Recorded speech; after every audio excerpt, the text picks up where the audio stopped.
thank you for inviting me to speak today.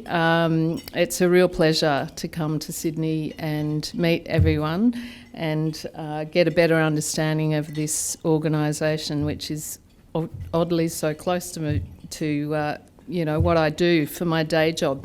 I'd like to first acknowledge the country on which we're meeting, the Gadigal people of the Eora Nation, and also mention that I live on Wiradjuri country, and we've just actually sadly lost one of our Wiradjuri elders who actually I interviewed in my first book, Rusted Off, so I learnt a lot from him. I guess I'll just sketch out today a little bit about my personal story, just for those who don't know it, and mostly concentrate on the birth of the rural network. So, as George said, I've been a journalist for 30-something years and started on The Australian, and was merrily going along living in Sydney, where I grew up as the daughter of a Singaporean Chinese migrant and an Anglo mum, and ran into a farmer in my mid-20s and fell in love. And it took me on a journey that I never expected to make. And I have to say my father was horrified. He asked me if I'd seen Wake in Fright, and I said, "Dad, it's not like that now." Okay, sometimes it is, but not all the time. So I moved to the country, and as I'd spent time at State Parliament in Macquarie Street doing political reporting, and then moving to the Canberra Press Gallery, I actually spent the first 5 or 6 years thinking that I was missing out somehow by moving to a sheep and wheat farm in Harden. I'm a slow learner, I guess, and it took me a long time to realise that I was surrounded by the most amazing stories, and I didn't have to compete with 100 other people in the press gallery to tell those stories. Like, it was a real kind of eye-opener for me. And I think, I see that now, as a reflection as a rural editor. I had a call this morning at about 7 o'clock in the morning because, country people, from the Warrego Watchman, James Clark at the Warrego Watchman, saying, "If you've got a young journo, you can send me." I just think if I was starting my career, that's where I would be. There are amazing stories, and it took me a while to learn that, and luckily now I have learnt that. So from there, I developed a passion for telling the stories of rural and regional Australia. And in my time at The Australian in the early to mid-90s, I worked with Lenore Taylor, who is now editor of The Guardian. And we had conversations over the years many conversations about the disruption of the media model and how we could cover rural stories. And it seemed to both of us that the old model of having bricks and mortar offices in various rural centres was no longer viable. We didn't have the rivers of gold to pay for things like that. And so we puzzled over this for a long time.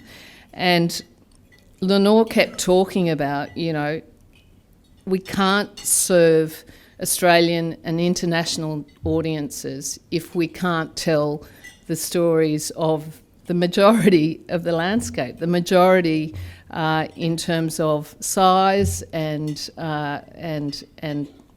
the continent, if we're only telling stories out of Sydney, Melbourne, Brisbane.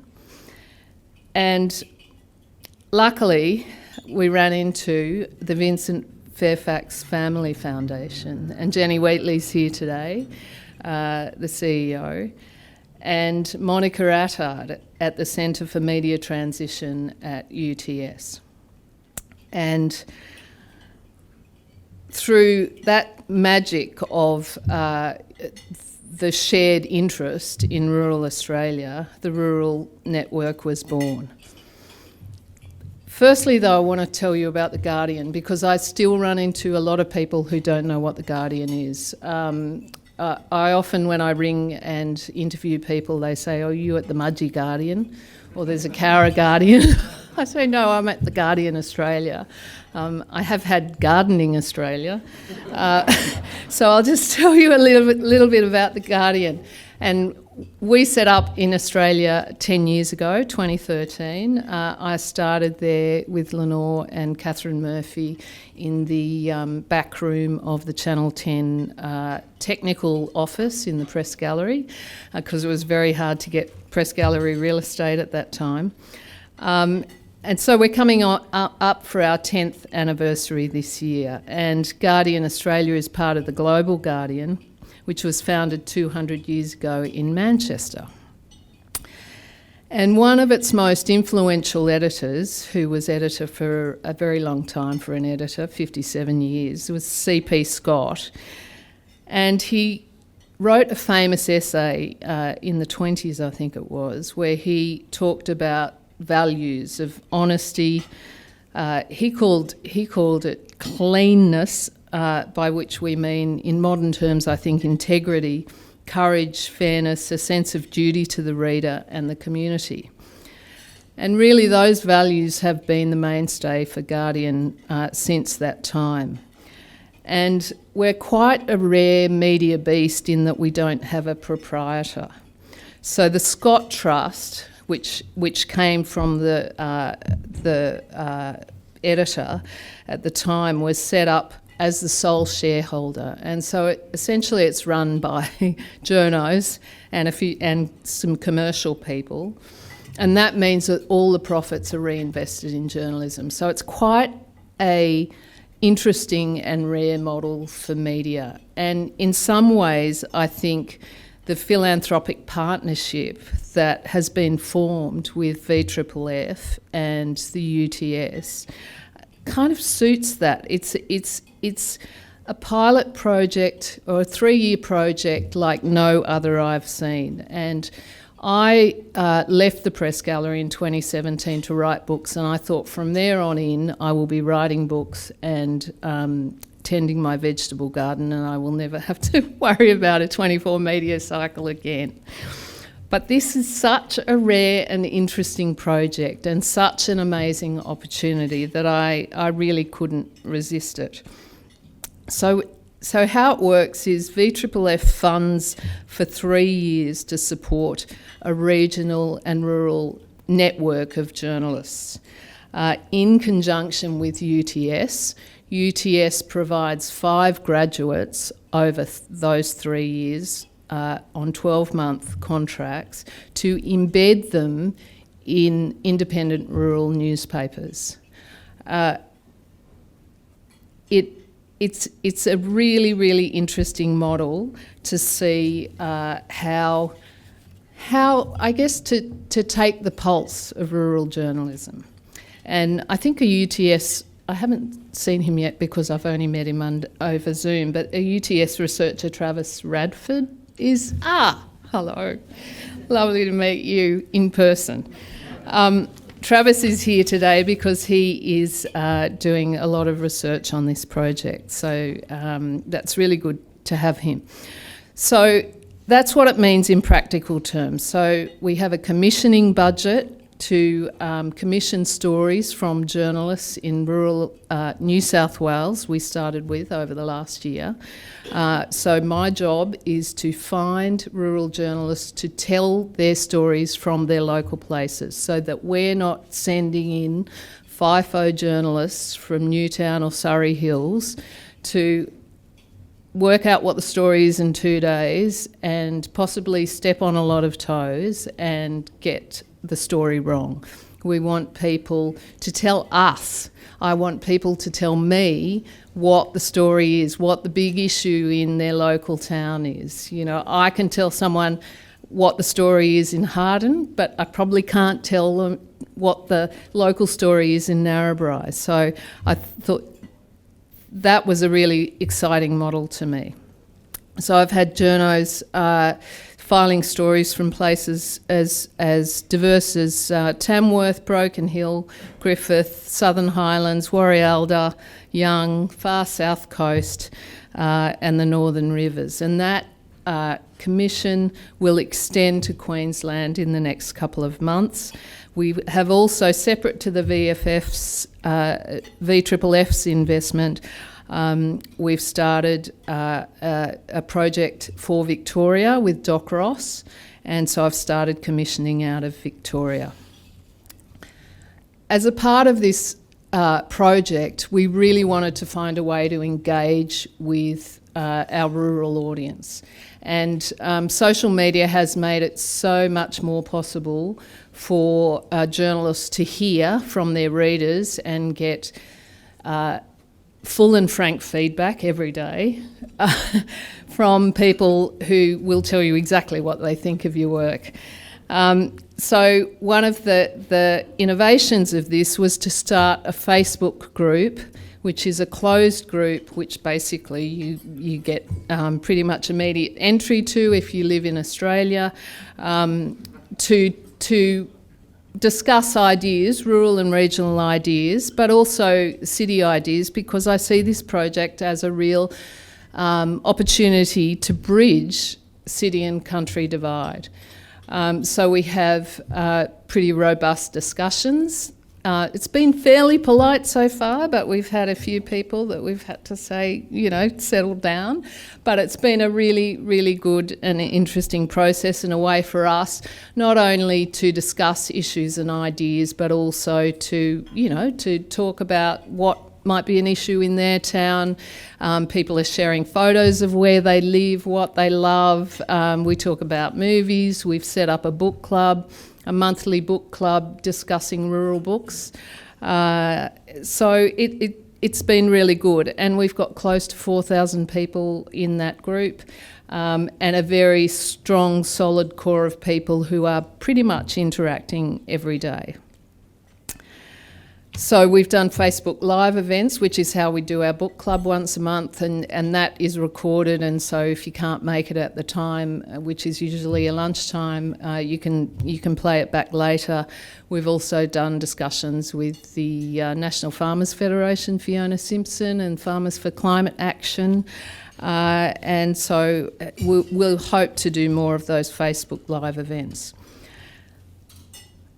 I also put out a fortnightly newsletter, and that has been an important touchstone for me to not only recap the coverage that people might have missed, but also hear back from them, because anyone can reply to that email and also send me feedback. So we really encourage engagement and discussion with us as journalists so that people can have an input. So how is it going? We launched in September 2021, last year, and we've been really overrun with interest from the audience. I'm increasingly hearing from journalists and photographers interested in writing and taking pictures. We've had one journalist complete their first contract this year with the Gilgandra Weekly. I found the wonderful Lucy Peart, who is editor and owner, a sort of budding Kerry Packer or Murdoch in country newspapers. She's got 3, I think, on the way to 4 newspapers. She's even got a printing press, so she prints the papers herself and prints a few other papers as well. So she's in Gilgandra, and Natasha May, the first graduate, went up there and spent the year there, and that was a really successful thing. So what I was looking for in terms of a newspaper was independence, in the sense that they're not attached to a big chain. This project is about developing and identifying rural and regional journalism and journalists. And so in a sense, news organisations that are bigger than us don't need our help. So the idea was to help independent journalism at its source in country areas. So they generally need an office. I can't have one guy working out of a home office, so I can't put a young journo into an outlet like that, as important as those local papers may be. So need a bit of guidance from an editor, provides a sort of contact base and an understanding of the local community, so they're not sort of left to sink or swim on the main street of a country town that they've never been to before. Basic employment policies, those sorts of things, plus a region that has interesting news dynamics. So the reason I chose Gilgandra for that first post was that Gilgandra was Lucy Pitt, number one. It's an interesting model. She's a young editor. She's doing interesting things.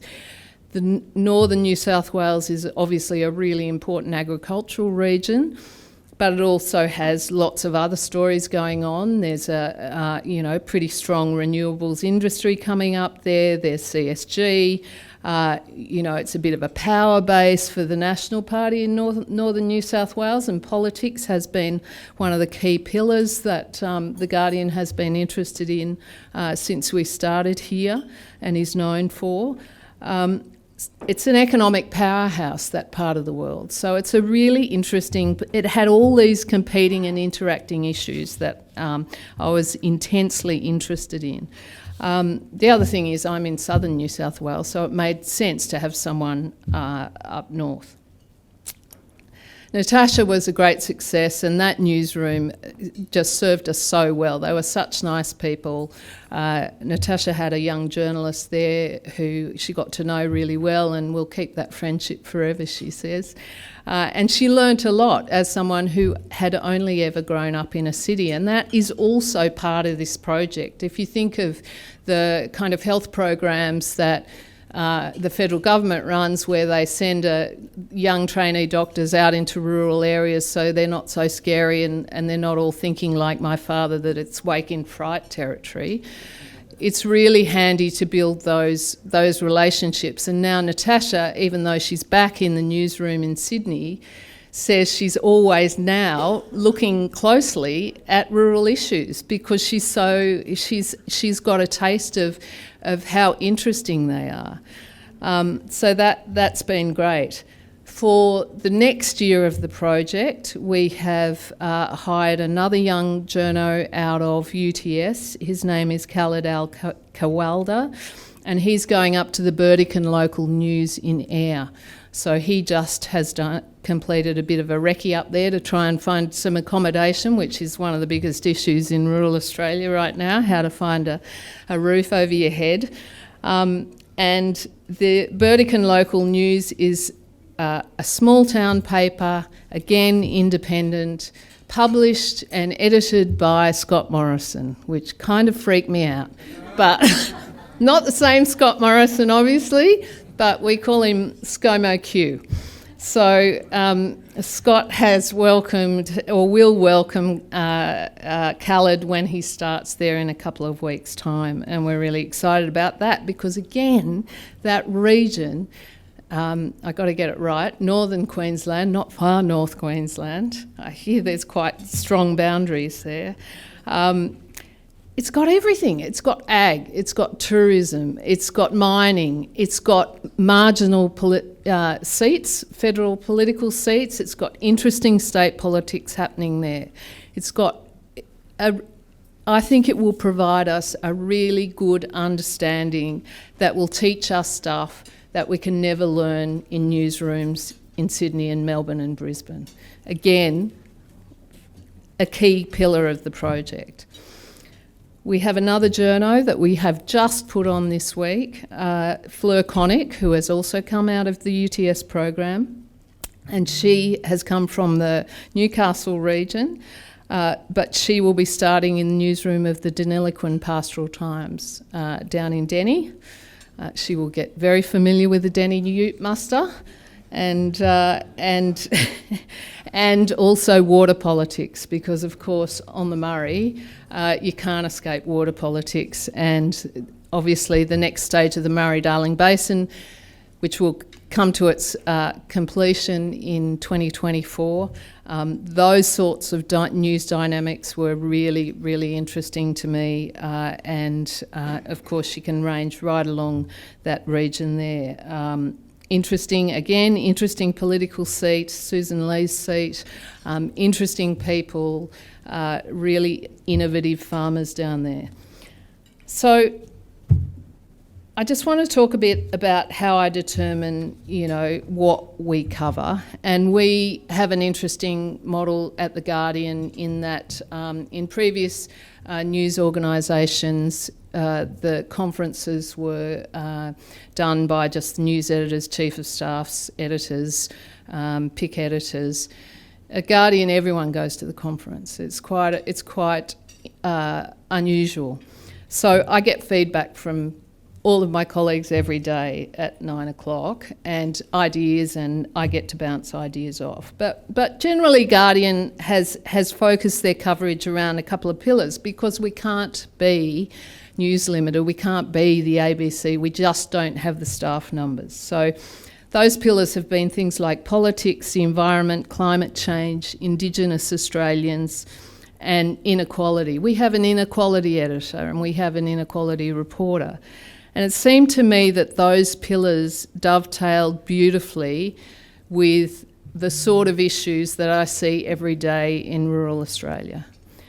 So it's not about imposing a news agenda on the rural network, it's about thinking about rural coverage in a different way. And both of my books, Rusted Off and Why I Should Give an F About Farming, were written in this kind of semi-manic fury / passion about some of the narrow coverage of rural Australia. And by that I mean, if you've always lived in the city as I did, I had a very narrow picture of what rural Australia was, a very sort of unsophisticated understanding of the granularity of rural communities. And so, what was clear to me was that there are a lot of issues that don't get coverage, either because of difficulties of,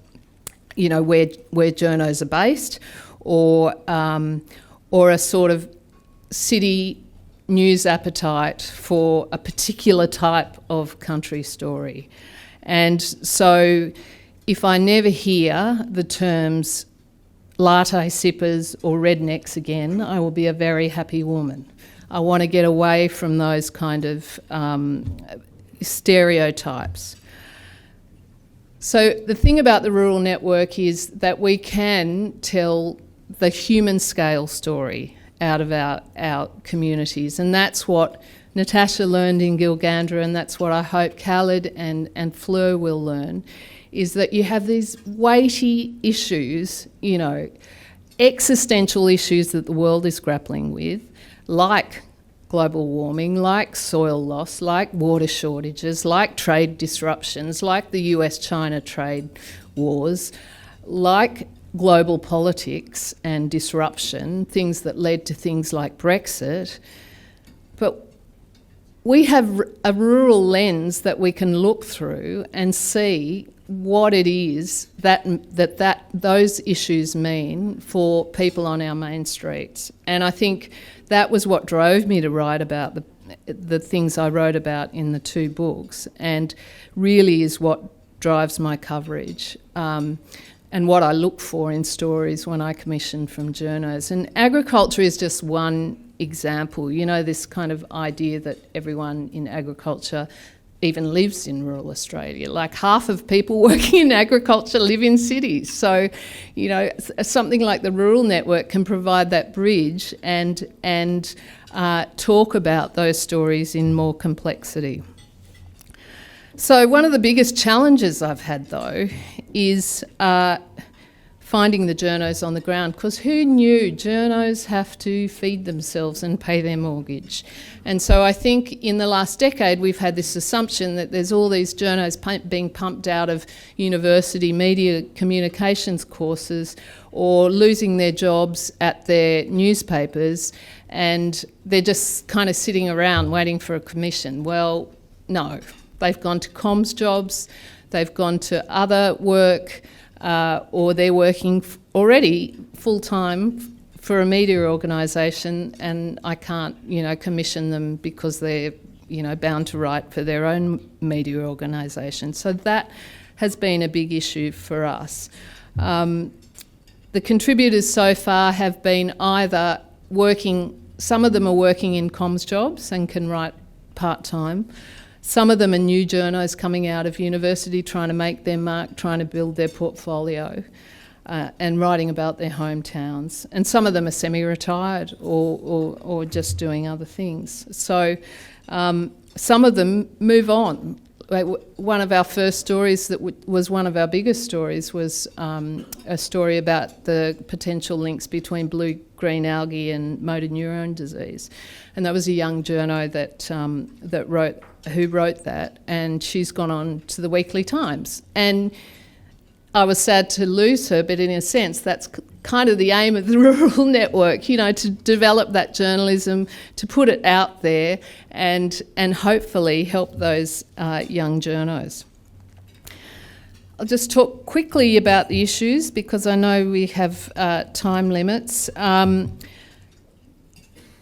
One of the biggest changes I've witnessed over the last couple of years, and certainly in the last year since the Rural Project started, is the population changes between city and country, and the old standard story of rural towns emptying out has kind of been reversed.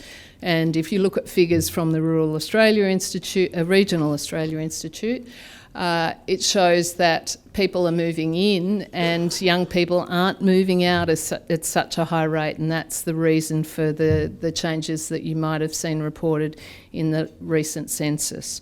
And so that is kind of supercharging a lot of the other stories that we have been covering, and it's created an interesting dilemma for rural editors because it creates this kind of patchiness. And the media always likes a kind of black and white line, rural Australia is either dying or it's booming. But there are all these contradictions caused by those population changes. For example, I was involved in our local economic development organisation for Harden, and one of the things we've spent the last 20 years on doing is trying to get more people into the town. And now people in town are saying, don't get more people in town. We don't want any more people in town. We can't afford to buy a house here now. So there's that kind of patchiness in the story of rural Australia, which I think in some ways makes it more interesting, but also more of a challenge to cover, particularly when you haven't got an army of journos to cover it with. And some of those contradictions are things like we've seen in the last year booming commodity markets combining with flooding threats or, to cropping. We've seen farmers who can't get on to their country to sow crops, and they're watching these prices rise and are incredibly frustrated. Or, massive job opportunities in towns combined with housing shortages. So I can get a job there, but I can't find a house there. Or a rising awareness of climate change opportunities for renewables combined with challenges in rolling out infrastructure. And I'm thinking about, power lines and potatoes, a story that we did out of Victoria about the rollout of new power lines and infrastructure that is designed to bring energy into cities, but farmers are going, well, hell, how am I going to get my gear under those lines, or what's it going to mean for my production? So all of those pressures have come with increased population and exposed more cracks in reflected in long-standing issues that have been in rural and regional Australia, and anyone familiar with those communities will recognise, infrastructure deficits or overblown. The latest audit report. We can argue about whether pork barrel funding is pork barrelling, but the story I'm talking about. Labour force shortages and wage stagnation. Housing for renters and buyers, land use planning, health services and hospital strain, and particularly with regard to workforce, education and teacher supplies. A lot of country schools just can't get teachers. And telecommunications, oh my God, mobile coverage. If I get another call about mobile coverage, it's really going to, I don't know where we're going to go with that story. So those are the sorts of issues, and the other approach that I've tried to bring is, rather than do one-off stories, is to create a series of archival material that become the stepping stones. So, I can't do the one-off story, although sometimes I do just because it's joyful or interesting or funny or whatever. But so our Inland Rail series was one that got a lot of traffic. We put a lot of effort into the interactive nature of the project, and rather than do the one-off story from one community, we talked to communities right up and down the rail and tried to just pull the common threads of what communities were seeing and how the trade-offs were playing out in those communities, and got really good feedback on that, and some full and frank feedback as well, quietly. Coverage on water, the Murray-Darling Basin Plan, as I said, comes to an end, so that is going to be a really interesting issue for us, and very different compared to, whether you're in Queensland or northern New South Wales or southern New South Wales, Victoria and South Australia. But it's going to be one where, we're going to have to get input from the Canberra Bureau on the pure politics. But what we can provide is the human stories on the ground and what it means at a human and environmental level. Likewise, infrastructure projects like Dungowan Dam, the NDIS, where we've tried to look at the reflection or the thin markets is how the economists would term it, the thin markets of NDIS, which assumes that every town has the range of disability options that Sydney or Melbourne does. Just not there in a country town.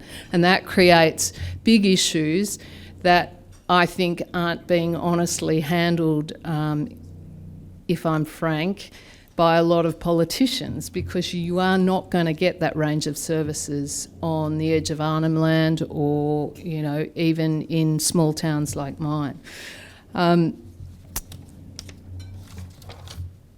So I've got some numbers for you. We've had nearly 4 million page views since the Rural Network started. We get, on average, about 30,000, 35,000 views per story on average.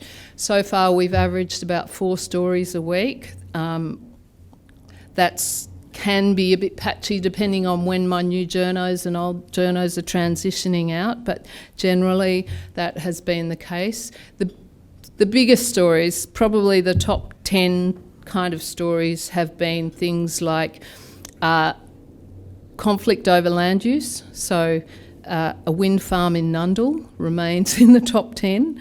The Inland Rail series, COVID rural disparities between city and country. Overseas-based doctors providing telehealth services to country patients. Ice as an issue, the drug. AdBlue shortages, flooding, and the blue-green algae story I talked about before. Also, weirdly, rural lifestyle stories get really big traffic. People are really interested in things like fancy bush architecture. I think it was an aspect of, pandemic dreaming, where everyone was thinking, I'm just going to live in this beautiful, stark building looking out into paddocks and I'll never have to look at my neighbour's wall again. So those have been doing really well. So those themes are the ones that we seem to keep going back to. So hopefully it's challenging stuff, it's happy stuff, it's joy, it's beauty, it's resources, it's energy, it's all the big issues. So what are we going to do next? We're going to do more Facebook Live events, I'm hoping.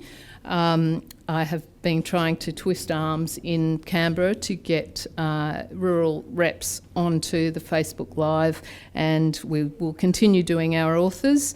And I want to increase, obviously, the database of journalists writing for us, and carve out more time to do series like the Inland Rail series. You know, look at a really big issue in a deep way and add something to the debate.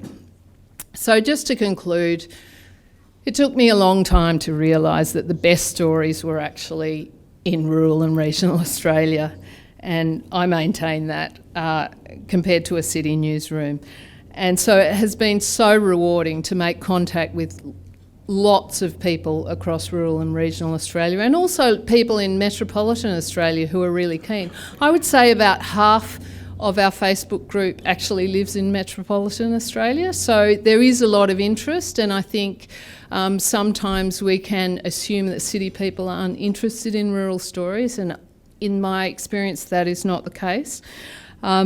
So we are increasingly becoming a place where people will come and share their stories and entrust us, most importantly, with stories and know that they will get a fair go. So I'm buoyed by that feedback every day, and hearing more and more that the Guardian Rural Network is becoming a regular daily reading habit for more people.